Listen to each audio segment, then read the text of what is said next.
receive the royal scepter, the ensign of kingly power and justice.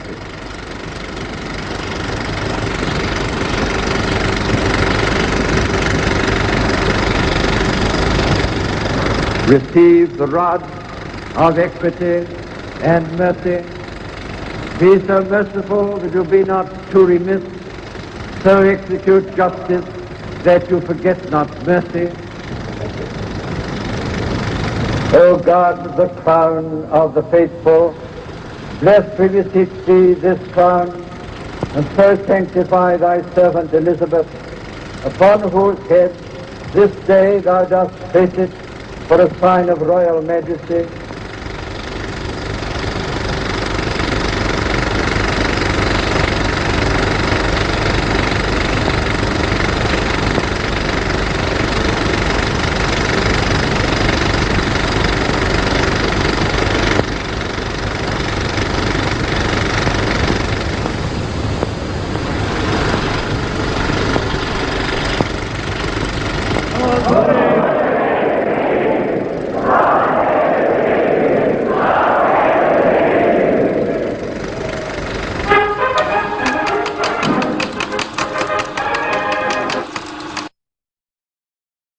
There's lots of symbolism and ritual in royalty. But where does it come from? That's the question.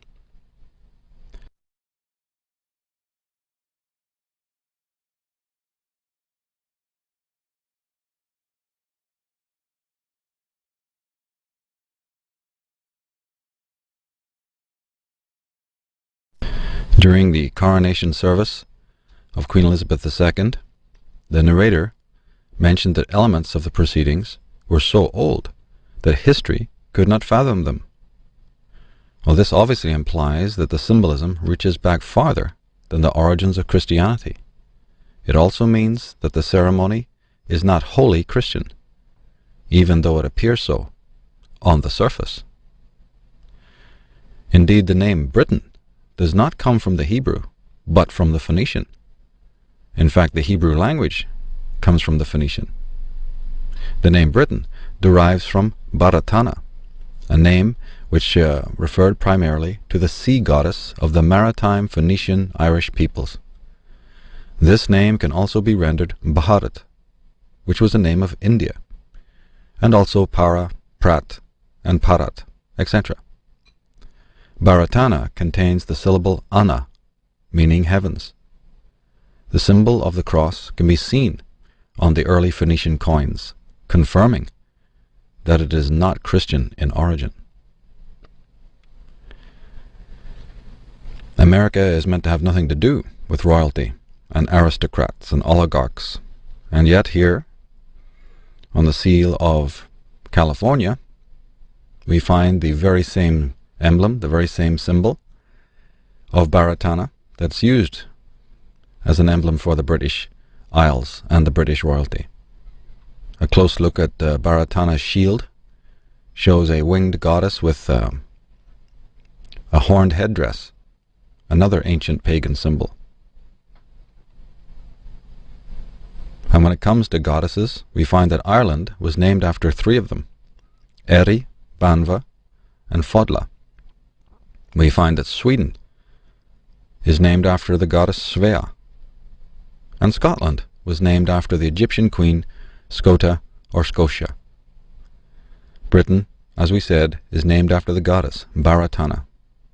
This practice of naming countries, continents, like Europa for Europe, of naming nations, cities, and towns after female goddesses or queens, is pagan in origin. It was the habit of the Western Arya or Aryans, the world's foremost spiritual aristocracy. The traditions of the Arya, the Goths, and the Saka of old have been appropriated and cannibalized by their Atenist destroyers. The Byzantine or Roman Empire's main symbol was the same as the Masonic double-headed eagle. Masonry, Templarism, and royalty are well and truly connected. They are all branches of Egyptian Atenism.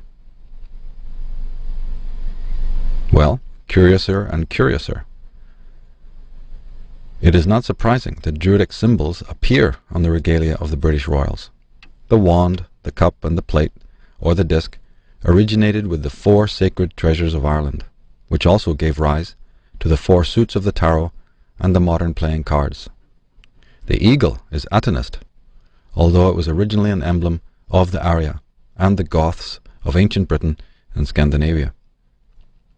It was and has been a symbol of royalty from the earliest times, among the Irish, the Phoenicians, the Scythians, Sumerians, Hittites, and Egyptians. Here we see the double-headed eagle on a Masonic lodge in Yorkshire, England. The double-headed eagle can be seen on many Masonic lodges throughout the world. Here we see it again on Albert Pike's memorial in Washington, D.C. And we discussed Albert Pike and his backers in part 1 of this program. Here we see the American eagle and the emblems for Georgetown University. Which one controls the other, we ask? Wasn't George a famous king of England? And why are there stars and Druidic oak leaves around a Jesuit emblem? The eagle stands for the capital letter A, the signature of Aton and the Atonists. As we saw in part 1, most of the regalia and symbolism of the Freemasons and the Knights Templars and the symbolism of royalty has to do with Egypt. Many Masons wear the compass and rule. They lionize and revere the Egyptian pharaohs, Thutmose and Akhenaten, and they revere the symbol of the 3, which of course originated with Druidism, but was certainly used to great effect in Egypt. The design of the pyramid, for instance, being based on the harmonies of 3 and 4. And speaking of strange symbols, we might ask why there is a skull and bones symbol on the tunic of a member of the Knights of Columbus. This is a Jesuit Catholic order created in the 1920s, to which many U.S. politicians and public figures belong. In part 1, we traced the history of the skull and bones and its parent orders of Europe. Here we see the lion, which is seen on the heraldry of England. It too is primarily Atonist. The Atonist solar eagle has been used by the United States and the Atonist lion by Britain. The MGM logo, the British East India Company logo, and the Knights Templar emblem, even the flag of Richard I, the so-called Lion Heart, seen there on the bottom right, became the symbol of England. And we note the fact that it's 3 lions, 3 again being the sacred number of Druidry. Above we see Akhenaten, the original King of the Jews, the original Lion of Judea. Now the lion was also considered a protector of sacred places. This included locales, hence the position of the Sphinx in Egypt. The whole of Egypt was sacred, and so the protecting lion is there, presiding over the land. But sacred locales included buildings such as shrines, temples, government buildings, and stately houses. So it's strange that we should find the lion on British heraldry and on the door of number 10 Downing Street. Is there something sacred about this address? We're being told that there is. Here we see, as we did in part 1, the image of the lion discovered at Amarna, the city of Akhenaten. And across the river from Amarna lay Malevi, the city of the Levites. The so-called Levites, Judites, or Israelites, were none other than the notorious Hyksos pharaohs of Lower Egypt. They were not a ragtag bunch of slaves, as generations of lying historians and clergymen have falsely proclaimed. Although it is possible that the Hyksos originated in western climes, they were enemies of the Egyptian Ammonists and the British Druids. The story of the conflict between these contingents is detailed in our book, The Irish Origins of Civilization. Atonism or fascism? We ask a question. Is there really a difference? According to the symbolism, there's no difference whatsoever. Here on Buckingham Palace, the symbols, the ancient symbols of the lion and the unicorn, they represent Leo and Cancer. The great gates. Let's turn to the coronation ceremony itself. To day one. Outside the gates of the palace is the roundabout that represents the celestial zodiac. The Queen's carriage drives around the structure and proceeds along Pall Mall. Notice the pyramidical design right outside the gates of Buckingham Palace. Just like at Washington, D.C. and at other sacred cities, we find the sacred ancient symbols, and particularly we notice the Egyptian symbolism. The carriage makes its way to the entrance of Westminster Abbey. This building is not to be confused with Westminster Cathedral. Outside the Abbey was the royal crest depicting a lion and unicorn. The pale white unicorn is an ancient symbol for the moon. It also represents the Judaic house of Ephraim, or more correctly, the followers of the Pharaonic house of Aton, symbolized by the red lion. The coat of arms is therefore an emblem symbolizing the elite Atonist dynasties and the lieutenants who have loyally served them throughout the generations. The royal carriage in which the Queen rides represents the chariot. This identifies it with the northerly sign of Cancer, known as the Gate of Birth. The coronation of Elizabeth was, symbolically speaking, a birth. Now Cancer's opposite sign, Capricorn, was known as the Gate of Death. A stellar or astrological rite was covertly performed during the coronation ceremony of Queen Elizabeth II on June 2nd, 1953, in the sign of Gemini. She became queen of 16 countries and the most powerful head of state in the world. But she is merely a placeholder for another. After all, in the coronation ceremony, the Queen is referred to as the maintenancer of the realm. Here we see King Edward's crown, featuring Maltese crosses and the fleur-de-lis of the French Templars and the French royal houses, and the crown surrounds the so-called cap of maintenance. The word maintain means to perpetuate or keep in order until some other event occurs, or until the arrival of a sovereign of greater rank. Interestingly, the very word entertain also connotes the same idea.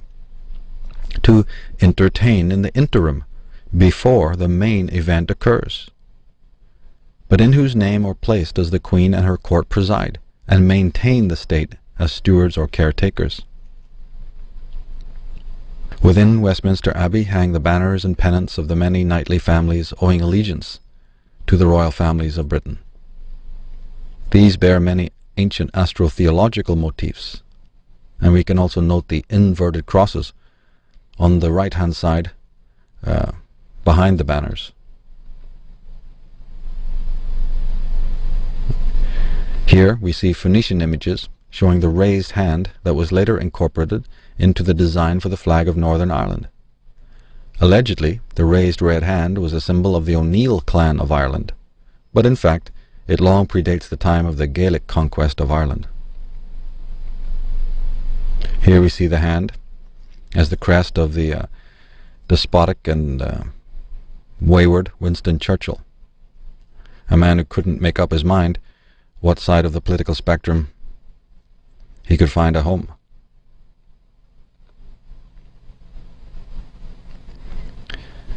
Kabbalistic imagery is also used during the coronation ceremony. The Queen is positioned at the center of 6 maidens or ladies-in-waiting. The form of the procession is reminiscent of the Kabbalistic tree of life, which we can see on the right. The procession then passes through the second portal into the church towards the altar.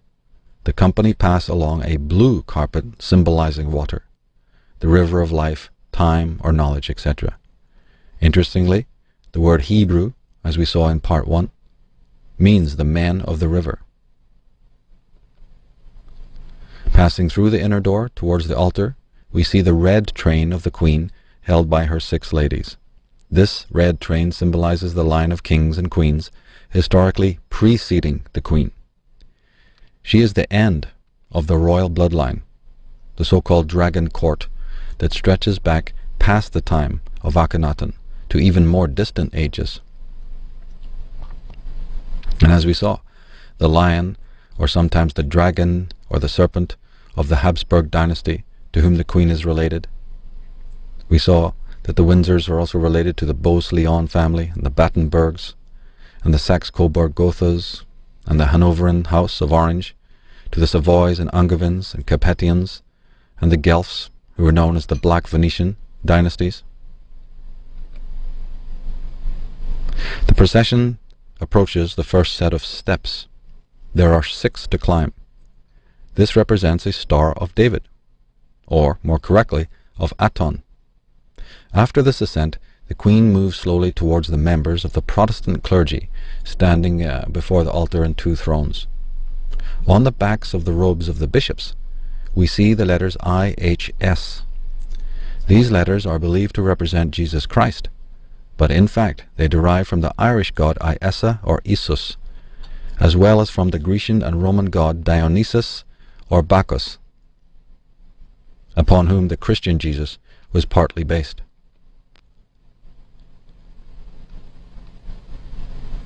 The Queen approaches the clergyman and the altar.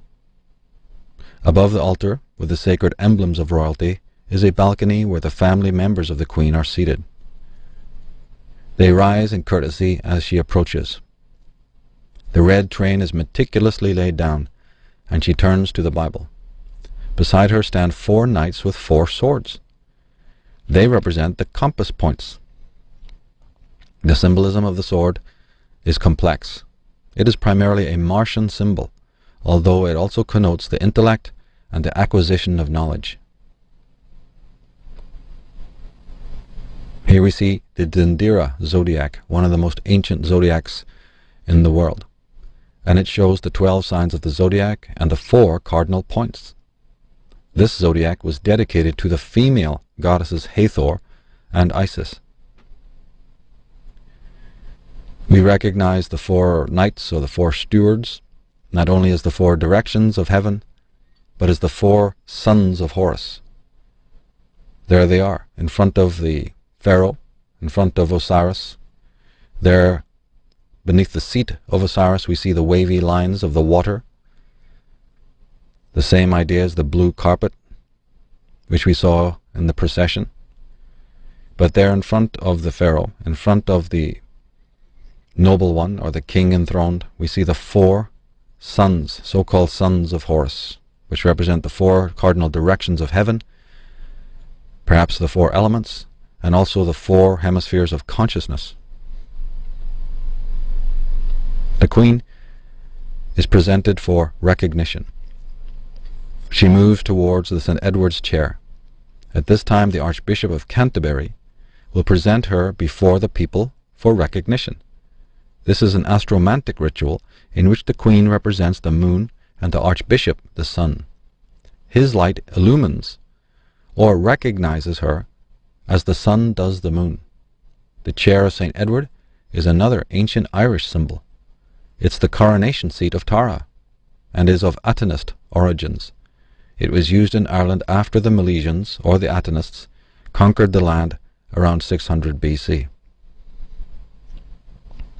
During this astrological ritual, the Queen faces each of the compass points in turn, while the same question is proclaimed as to whether she is accepted as regent by those gathered at the 4 points of the world.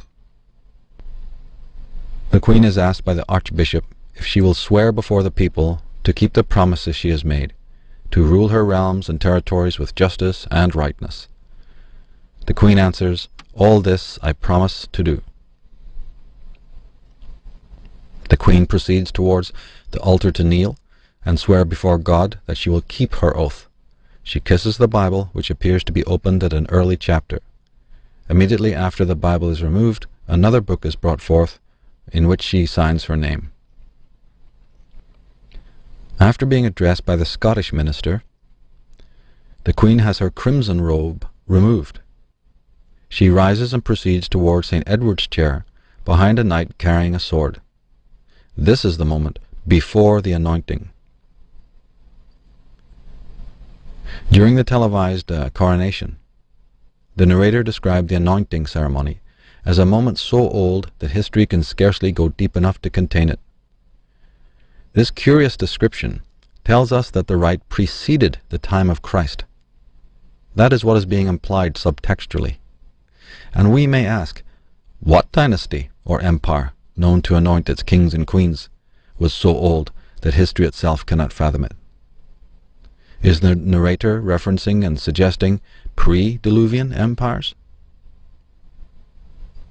The Queen anointed, blessed, and consecrated, said the narrator of the televised ceremony in 1953. There it is, the chair of St. Edward, the Irish seat of kings, that arrived in England by way of Scotland, and it stands upon 4 Atonist lions. The back of the chair is suggestively pyramidal. On the right we see the updated, remodeled chair, with a symbol of England, Scotland, Wales, and Ireland, and above it the pyramid with the circle inside of it. Irish and Egyptian symbolism. We see the Tudor roses, and we see the Knights of Malta cross on top of the crown. And talking of thrones, long before the throne of the lion was used, we have the goat throne, used by kings and priests long before the symbol of the lion became a symbol of royalty. As Frank Higgins in his Ancient Freemasonry says, the god Horus was often represented with the horns of both a ram and a goat. And as we saw in part 1, the horned animals were sacred to the ancient Arya. Here on the pictures on the right we see the Knights of Malta cross, or the cross. We see the goat, or gazelle-like creature. On the image above we see the bull, and below the bull we see the goat, the little goat, standing beside the seated dignitary, the astrologer kings, the priest king. And as we saw, the Western Arya, they were the Phoenicians, the Goths, and the early Scythian Gaels. They all worshipped the horned animal. In particular, they revered the goat and the stag. The very name Scythian comes from Saka, from which we derive such terms as sacred and sage. The syllable S-A-C and also sak or zak connoted the stag. The syllable appears in the word Saxon. This word originally denoted the sages and not the men of the spears. The syllable appears in names such as Isaac. This is correctly rendered Ish-sak, meaning man of the Saka, man of the sages, the Magi, the prophets, or the wise ones. Well, does this imply that the Old Testament characters Isaac, Jacob, and Abraham, who allegedly entered Egypt from Babylon, were in fact Western Scythians? In our mind, it does indeed imply that. And we always have to remember that the lies told to us about our exceptional megalithic ancestors are really without number. The lies disseminated about the Arya are also most pernicious.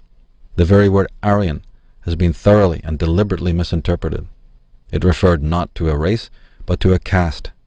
Specifically, it referred to the intellectual, spiritual, and moral status of any human being, regardless of their racial background. In Proto-Indo-European, the root is Aryo. In Iranian, the rendition is Asha. In Hindi, the root was Urta. In Greek, the renditions were Arete, meaning virtue, or Aristos, meaning best, like in Aristotle, the philosopher, and Ortho, meaning orthodox. In Latin, it was rectus, or erectus, meaning upstanding, right, or true. In German, it was recht, meaning right. It also appeared as Reich, or more correctly, Areich, as in the names Rick or Arik, meaning rich or high, like the names Richard and Eric, etc. In English, it appears as right, and also as terms such as Aries, art, aristocracy, arable, area, and Haris. In Sanskrit, it was Arya, meaning kind, favored, excellent, or devoted. Secondary meanings are lord, master, noble, respected. The root appears in personal names such as Aryabhata and Aaron, and in numerous place names such as Benares, Ara, Aryavarta, Sumeria, Bulgaria, Armenia, Iran, Ireland, and Eric. In Origins and Evolution of Religion, Albert Churchward wrote, "It is stated on a parchment found in a brick wall in the foundations of Dendera at the time of King Pepi, the Great Pyramid was built by the followers of Horus. The stellar cult people were the followers of Horus in the same sense as the Christians are followers of Christ. The architect who drew the plans was Nu-Er-Nub Ari, and his title was the Keeper of the Secrets." Now the Irish stag god was known as Herne, and also Cernunnos. The word Hermes comes from the Irish Herne. Hermes was the Greek god of wisdom and secret knowledge. The horns that were once the symbol of divinity, spiritual wisdom, and mystical rank can still be seen in the spiked crowns worn by monarchs. In the Bible, we hear of Jesus and his so-called crown of thorns. Is this yet another cryptic reference to Druidism in the scriptures? Certainly. After all, the Druids employed the idea of a cruciform tree thousands of years before the advent of Christianity. Their sun king, who was hung on a tree of life, was Iesa, or Isus. The very word God derives from got, a word that originally meant the goat.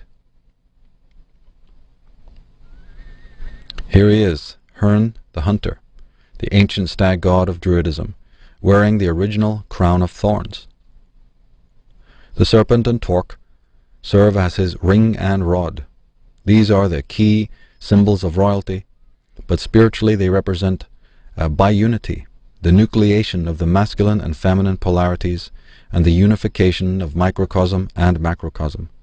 They represent the so-called chemical wedding of the alchemists and mystery school adepts. The bracelet or torque of the prehistoric Herne appears during the Queen's ceremony.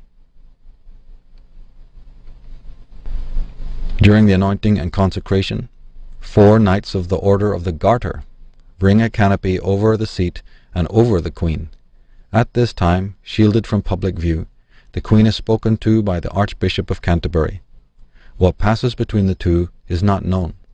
This scene was edited from the televised record. The Queen is head of the Knights of the Garter, that was allegedly founded in the 14th century by Edward III. She wears the order's tunic here, and the emblem with the solar rays and red cross. Of course, in part 1, we thoroughly discussed not only the symbolism of the red cross and its origin, but of the blue belt or garter that surrounds it. We also discussed the symbolism of the solar rays. Here are some crests and emblems of the Order of the Garter, carved for the Queen and on display at the palace. Note the owl, the serpent, and the phoenix, symbolizing Akhenaten. Of course, the serpent is a symbol to be found on the medical corporations, and the owl also, and it's the symbol of the Bohemian Society, is connected to the Roman goddess Minerva. The symbol of the blue garter, as well as the red cross symbol, referred to as St. George's Cross, belonged to the Egyptian god Set. He was worshipped by the Hyksos pharaohs, the Shasu or shepherd kings, who, during and after the time of Akhenaten, became the Atenists. The Atenists conquered Britain approximately 600 years BC. This is the reason why Egyptian symbolism appears on so much British and European heraldry. The lunar queen becomes the solar queen. After being anointed, Elizabeth is clothed in a golden robe. She resumes her place on the chair and is presented with an unsheathed, jeweled sword. The female queen takes the sword of Mars from the male knight. This interaction between the queen and knight is a key aspect of the ceremony. Its secret is revealed by way of an understanding of astrology and tarot. On the bottom left we see a tarot card named the Queen of Swords, corresponding with this aspect of the ceremony. The image of the royal lady holding the Martian sword can be seen in the tarot card named the Queen of Swords. This court card is also associated with the sign of Libra. Now Libra is the 7th sign of the 12. Importantly, it is the direct opposite of the sign of Aries. Aries is ruled by the planet Mars, and the symbol of Mars is, as we have said, the sword. Moreover, the sign of Aries is especially revered by Atenists. After all, it was during the age of Aries, approximately 1400 BC, that Pharaoh Akhenaten instigated the exclusive worship of Aton. Egypt was brought to wreck and ruin due to his fanaticism. Eventually, after 17 years of religious despotism, the crazed pharaoh was exiled. The queen represents the feminine Libra because of this sign's astrological opposition with the masculine Aries. The coronation is, therefore, not only an astrological rite, but an alchemical one.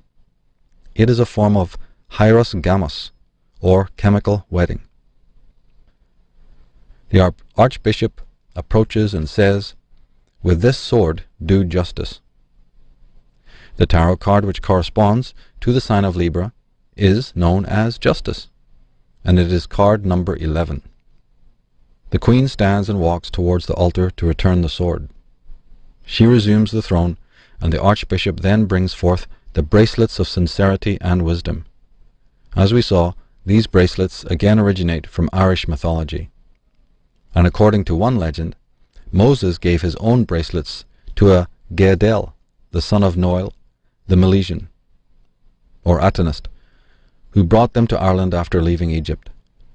The ceremonial bracelets are given to the queen as bonds between her and her people, and also as symbols of protection, embracing you on every side, defending you against all enemies, bodily or ghostly.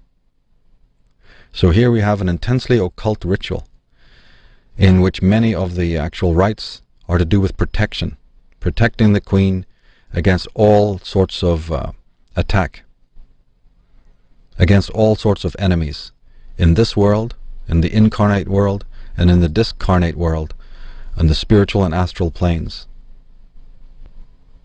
The queen is then adorned in the golden imperial robe. It is another symbol of protection. Immediately afterward, she is also presented with the orb, which is the world under Christ's dominion, and the ring of sapphire and ruby. In her right hand she holds the scepter of kingly power and justice, and in her left hand she holds the rod of equity and mercy. This part of the rite corresponds with the Kabbalistic schemata of the Tree of Life and its masculine and feminine pillars, known as mercy and severity. These pillars are the Jachin and Boaz of Masonry. The central path on the Tree of Life is made up entirely of feminine paths, as they are called. This central pillar, named Equilibrium, would be the body of the queen herself, as we can see in the tarot card on the top in the center, card number 2, the High Priestess. We see the black and white pillars of Boaz and Jachin. We see the body of the female goddess. We see the pomegranate tree behind her. We see the number 2. And we see the cross. Then, on the extreme right, we see the last card of the tarot, the dancing female holding the 2 scepters or wands in exactly the same way as the queen is holding the 2 scepters or wands. And about her, as we can see in this card that's called the world, we see the 4 cardinal figures again. The 4 cardinal points. Now Albert Pike has something monumental and fascinating to say about the obelisk. In the Book of Enoch, he said, in speaking of the fallen angels, it is said, the name of the first is Yakun. He it was who seduced all the sons of the holy angel, and causing them to descend on earth, led astray the offspring of men. And the name, as Yakain, is fitly represented by a phallic column. Well, Yakun is obviously the Jakun or Jakin, one of the pillars at the gates of Solomon or Aton's temple. We see these 2 stately pillars at the portals of all Masonic lodges and at important government buildings. These phallic altars to Lucifer or Aton can be found in most civic centers of the world as the obelisk, the tower, or a single erect stone monument. They stand in the center of prominent city squares and near important banks, churches, and educational institutions. The very word phallic comes from phallos, which means white or bright, and it's akin to phaos, that also means light. Albert Pike said, by the very name, it, the phallus, was connected with the sun. So where we have the solar symbols, we also have the phallic symbols. And the great phallic obelisk represented the fallen angel, the one who led men astray. And these phallic columns are to be found in the most important cities of the world, and very, very close to the houses of government and religion. Here is the front cover of Sir Francis Bacon's New Atlantis, featuring the Masonic Jachin and Boaz. Here we have the Jachin and Boaz with the Egyptian pyramid in Israel. So again, the obelisk, the phallus of Lucifer, god of light, a cardinal Atonist symbol, and now we have some idea of why it would have been incorporated into civic design in this particular way.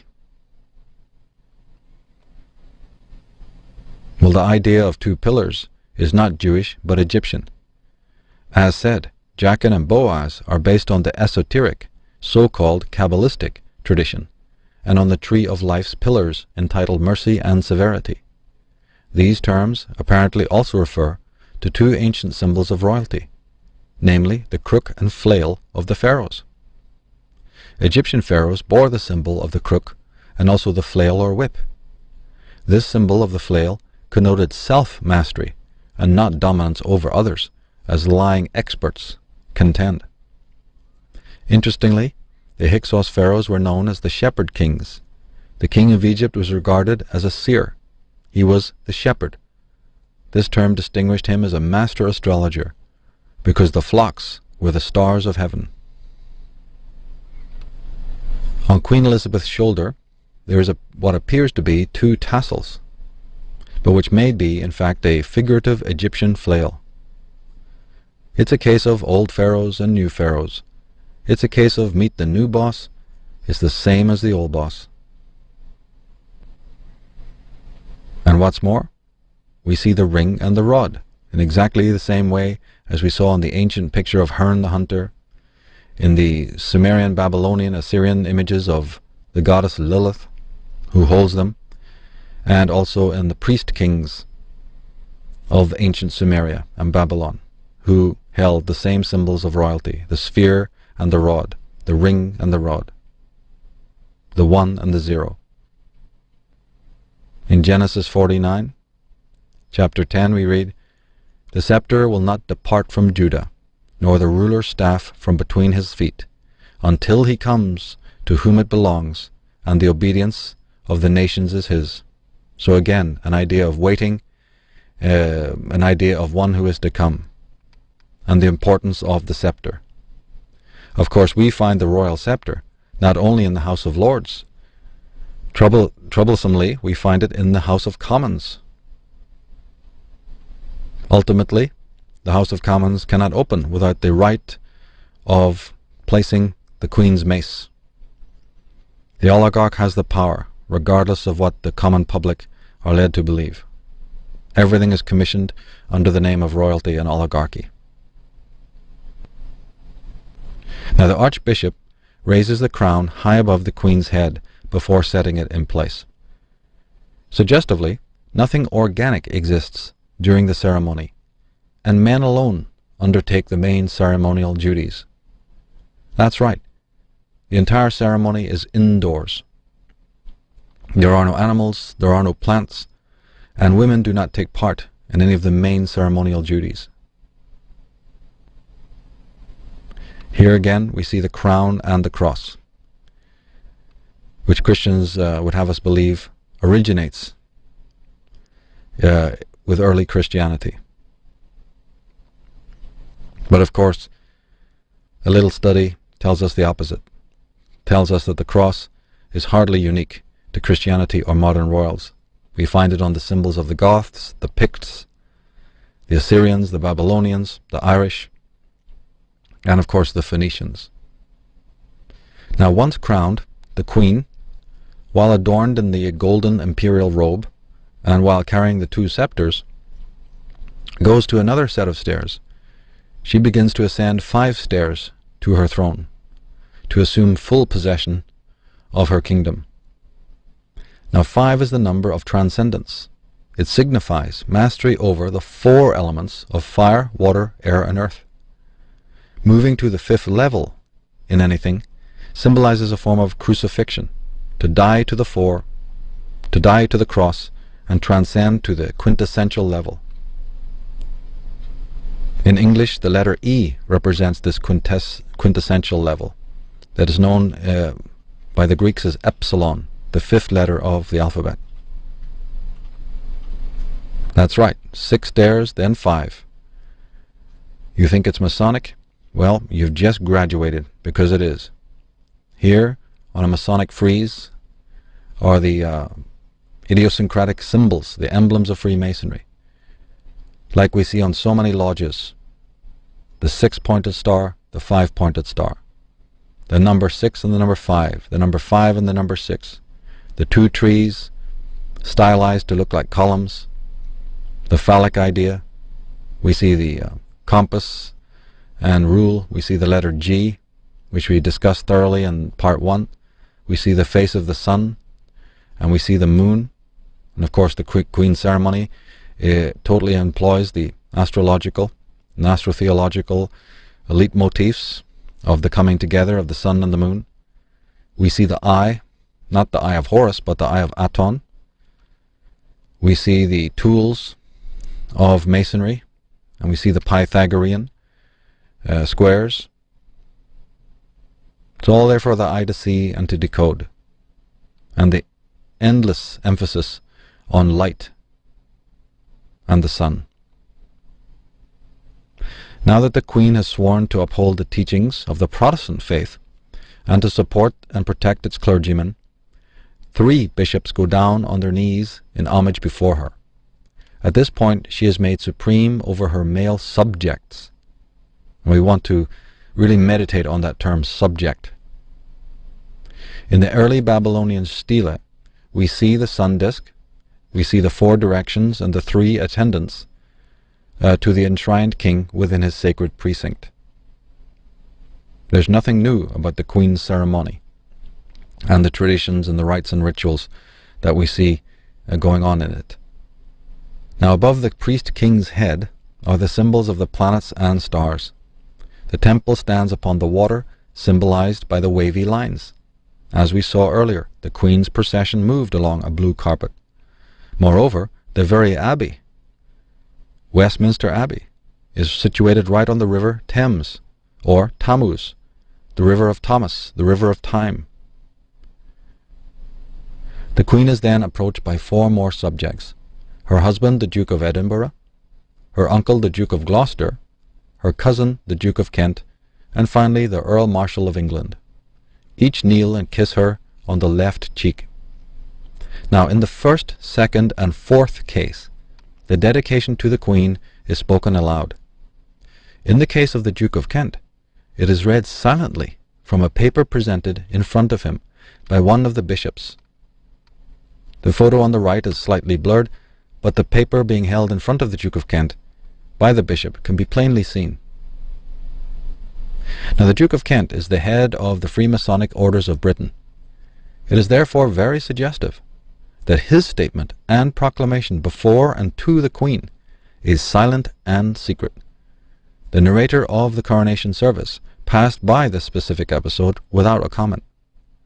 Perhaps it is also suggestive that the Duke of Kent is the third in line to approach the Queen, the number 3 being sacred to Freemasons, as it was to the ancient Druids. Of course, the skeptic will say, it got nothing to do with Freemasonry.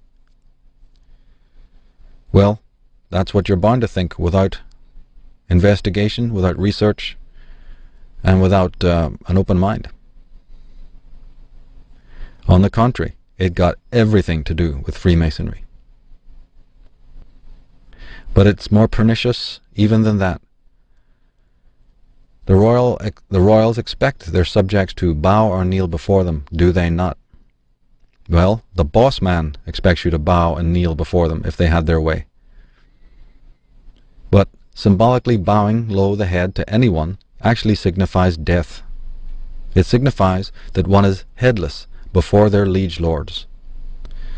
In Latin, the word head is caput, as the elite Capetian dynasty, which we discussed in Program 1. The word capitulation connotes cutting off a head, and that is what one symbolically does when they bow before monarchs or political dignitaries. One is symbolically lower and lesser than the regent. One indicates that they surrender their selfhood and sovereignty. The same thing applies when the knees are bent or genuflected. This occurs, of course, when knighthoods are granted. Now the Queen removes her crown, and she and Prince Philip, the Duke of Edinburgh, both kneel before the altar to receive communion, the bread and the wine. This is the final rite before the service ends, and they rise to leave the church to meet the people outside. Prince Philip was made Duke of Edinburgh, a place which is, in the esoteric doctrine, considered the true Jerusalem. He is therefore the Duke of Jerusalem. But who are the Windsors? Well, the name of Windsor was adopted on July 17, 1917. The reason had to do with the fact that the present British royals are German by ancestry. Their actual dynastic names are Germanic. Of course, this did not sit well with the men and women of England who were forced into war with Germany on 2 occasions. The royals sitting on the thrones of Britain did not want it widely known that the enemy in Germany was of their own blood, and that the men and women were dying for nothing. The so-called Windsors are actually related to the House of Saxe-Coburg-Gotha, to Schleswig-Holstein, Soderburg-Glücksburg, to Oldenburg, which is Prince Philip's actual family, Oldenburg of Denmark, to the House of Wettin, to the House of Battenberg, which was later transmogrified into Mountbatten. They're related to Beauce-Lyon, which is the Queen Mother's family. They're also related to the Guelph dynasty, which is sometimes rendered Welf with a W, and to Habsburg and Hanover. They're also connected to the Capetians, the Angevins, the Tudors, the Stuarts, the Plantagenets, the Savoys, the Medicis, and so on. Each house mentioned here can be researched online, at Wikipedia and at other sites. But rarely are such names used. The ruse of using the locale is preferred because it's the perfect cover. For example, we hear of the Duke of Kent and the Prince of Wales. The masses accept these titles as names and forget about asking vexatious questions regarding ancestry. Prince Philip is the grandson of Queen Victoria and is related to most of the current and former crowned heads of Europe, including 7 czars. Jeffrey Steinberg, in his book The Largest Empire in the History of the World, speaking of this Windsor family, he says these families constitute a financier oligarchy. They are the power behind the Windsor throne. They view themselves as the heirs to the Venetian oligarchy, which infiltrated and subverted England from the period 1509 to 1715, and established a new, more virulent Anglo-Dutch-Swiss strain of the oligarchic system of imperial Babylon, Persia, Rome, and Byzantium. And again, a look at the etymology reveals a great deal. The connotative meanings. Tudor, the House of Tudor. Could that be a corruption of the word tutor? The tutors, the literate ones, the ones who can read and write when the world was reeking with ignorance and illiteracy? Are they the teachers? Or are they the Tudor? Or the Judah? Is the word Tudor an anglicized, corrupt version of the term Judah? And was Judah the judges? The tribe of judges? Ultimately, as we showed in Program 1, Judah equals Aton. And the Stuarts, as we showed, are really the stewards, those who stand in place of one to come. Now we come to the end of the service, the end of the coronation ceremony. 6 hours has elapsed, and the service ends, and the royal procession turns the way it came. Note that the Queen's train is now black, not red. Black, red, and white are the three most important colors in alchemy, in the alchemical process. Negredo is black, rubedo is red, and albedo is the white. They return to the palace. They emerge from Westminster Abbey after the 6-hour-long coronation service. The Queen enters her carriage and makes her way back to Buckingham Palace, passing through Whitehall, Pall Mall, St. James's Street, and Piccadilly, through streets thronged with onlookers and regimented marching troops from every one of her territories. Now a closer look at the design of the royal carriage reveals the 4 lions again, and the 2-winged humanoid figures, one carrying the trident of Poseidon, god of the sea, of earthquakes, and of Atlantis. The trident was originally the symbol of Baratana, the Phoenician queen after whom Britain was named.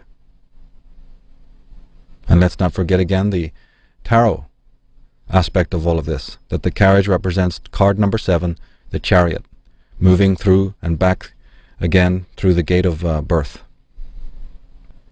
As the carriage approaches Buckingham Palace, the bemused, symbolically illiterate masses wait for the royal carriage to pass into the palace before rushing madly towards the gates to wait for the Queen to appear on her balcony.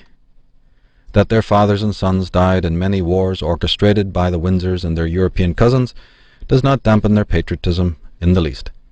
The sky may cry, but they grin and wave their flags. Finally, the royal party emerge onto the balcony. At the palace, the women apparently move to the viewer's left, for the most part, and the men move towards the right. This arrangement again fits the Kabbalistic model of the masculine and feminine paths of the Tree of Life.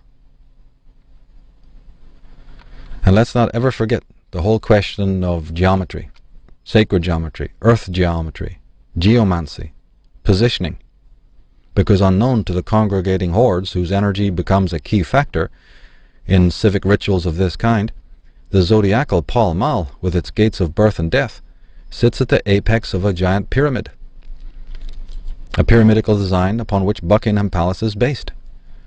We see the letter A again for Aton and Akhenaten, the great Sun King. It can clearly be seen from the air. Here's a close-up. The great gates, the gates of birth, and the sphere, the fountain, and the pyramid. Here we see it at Washington, D.C. Are we to imagine, are we to accept the notion that this is, there's no similarity whatsoever, it's just coincidence? Should we roll over and go to sleep and imagine it's just architectural coincidence, an accident? Or are to put our thinking caps on and look objectively and studiously and find out the deeper aspects of all of this, and why we see the phallic column of Lucifer near to the great seats of government. The center of the circle, in which the crowds patiently wait, features 3 concentric circles. Well, 3 concentric circles is the age-old symbol for Atlantis. These 3 circles are suggested in the Jewish menorah, and they're also featured in the U.S. Congress room, along with the twin fasciae, that is. The symbols of Rome, symbols of Egypt, the symbols of the Atenists, the symbols of Atlantis. Here's a Masonic design for the so-called New Jerusalem. It's not 3 concentric circles, of course, but it certainly is 3 concentric rectangles or squares. It's all Judaism, it's all Atenism, Masonry. And the royals, being members of these secret societies, know all about it. And many of the politicians that they themselves honor and put into positions of power, and then go on to give awards to, these creatures also know about this. They also serve the masters behind the lodge door. And their interests may not, in fact, coincide with the best interests of humanity. Their New Jerusalem, their New World Order, may not be something worth living in, and certainly not worth sweating to build. Quite the contrary. The geographical positioning of Buckingham Palace, Pall Mall, and Westminster Abbey is important also. Many of these sites in London stand on ancient Druidic sites and near to ancient Druidic emblems and sacred trees, as well as being astrologically positioned beneath important stars and constellations. During the months of May and June, the constellations of Scorpio are prominent in the early morning and evening sky. This sign, and that of Ophiuchus, the 13th sign of the zodiac, are important to the elite royals and to their lieutenants within religion and government. Ophiuchus is actually made from 2 constellations, namely Serpens and Serpentarius.